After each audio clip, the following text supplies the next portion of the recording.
রমজান মাসে 4টা জিকির বেশি বেশি করবেন। রমাদানের সময়গুলোকে নষ্ট না করে হাঁটতে চলতে কাজের ফাঁকে ফাঁকে যখনই সময় পাই 4টা জিকির আমরা ইনশাআল্লাহ তাআলা বেশি বেশি করব। এর মধ্যে 1 নম্বর হচ্ছে রমাদান মাসে লা ইলাহা ইল্লাল্লাহ, এটা জিকির আমরা বেশি করব। কারণ বিশ্বনবী হাদিসের মধ্যে বলেছেন আফদলুদ যিকরি লা ইলাহা ইল্লাল্লাহ। আমার নবী বিশ্বনবী তিনি বলছেন সব থেকে উত্তম জিকির, সব থেকে আফজাল জিকির সেটা হচ্ছে লা ইলাহা ইল্লাল্লাহ। এজন্য রমাদানের এই সময়টাকে হাঁটতে চলতে যখনই সময় পাই, যখনই আমি কোনো কাজের ফাঁকে ফাঁকে যখনই কোনো কাজ করছি সময় পাই, সাথে সাথে আমার জবান যেন জারি থাকে লা ইলাহা ইল্লাল্লাহ।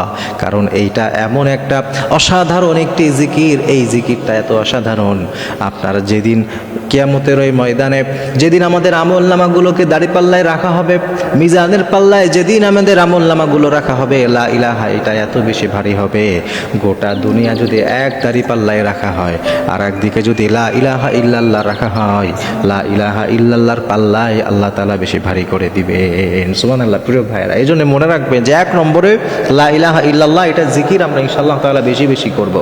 এরপরে 2 নম্বরে আরেকটা দোয়া আমরা বেশি বেশি পড়ব, আল্লাহুম্মা আজিরনি মিনান নার। বিশেষ করে ফজরের নামাজের পরে 3 বার আর মাগরিবের নামাজের পরে 3 বার এটা আমরা বেশি বেশি পড়ব। কারণ হাদিসের মধ্যে বিশ্বনবী বলছেন কেউ যদি এমন একটি দোয়া আছে এই দোয়াটা প্রতিদিন 3 বার পড়তে পারে, স্বয়ং জান্নাত তার জন্য আমার আল্লাহর কাছে সুপারিশ করবেন। প্রিয় ভাইয়েরা, স্বয়ং জান্নাত আল্লাহর কাছে সুপারিশ করবেন। আবার আমার একটা দোয়া আছে, ওই দোয়া করলে জাহান্নাম থেকে যেন সে বাঁচতে পারে, এজন্য স্বয়ং জাহান্নাম আল্লাহর কাছে তার জন্য সুপারিশ করবে। তা সেই দোয়া কি আল্লাহুম্মা আজিরনি মিনান নার যদি কেউ 3 বার মাগরিবের পরে আর ফজরের পরে পড়তে পারে, স্বয়ং জাহান্নাম বলবে আল্লাহ তোমার ওই বান্দা আমার থেকে বাঁচার জন্য দোয়া করে, তুমি ওকে মাফ করে দিও, আমার ভিতরে ওকে তুমি ঢুকিও না। সুবহানাল্লাহ। এজন্য আল্লাহুম্মা আজিরনি মিনান নার এটা বেশি বেশি পড়বেন। এরপরে প্রিয় ভাইয়েরা, আল্লাহুম্মা ইন্নী আসআলুকাল জান্নাহ 3 নম্বর আরেকটা দোয়া, এটা বেশি বেশি পড়বেন। বিশেষ করে মাগরিবের পরে আর ফজরের পরে পড়বেন, কারণ হাদিসের মধ্যে বিশ্বনবী বলছেন জান্নাত স্বয়ং তার ব্যাপারে সুপারিশ করবে যে ব্যক্তি প্রতিদিন মিনিমাম 3 বার করে জান্নাতকে আল্লাহর কাছে চাইবে।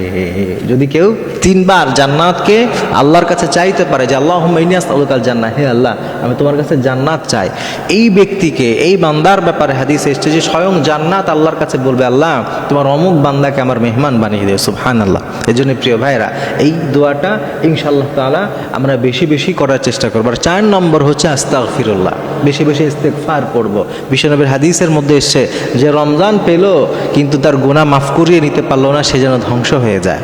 এজন্য বেশি বেশি ইস্তেগফার পড়ার মাধ্যমে আমাদের যত গুনাহ আছে সব গুনাহ আমাদের এই রমাদানে মাফ করিয়ে নিতে হবে। এজন্য এই 4টা দোয়া 4টা জিকির ইনশাআল্লাহ তাআলা আমরা বেশি বেশি পড়তে পারবো না। প্রিয় ভাইরা, দেখেন জিকির এটা এত সহজ একটা বিষয়, আমি যতই কাজ করি না কেন কাজের ফাঁকে ফাঁকেই আমি পড়তে পারি, কারণ জিকির করার জন্য আমাকে আলাদা সময় বের করতে হয় না।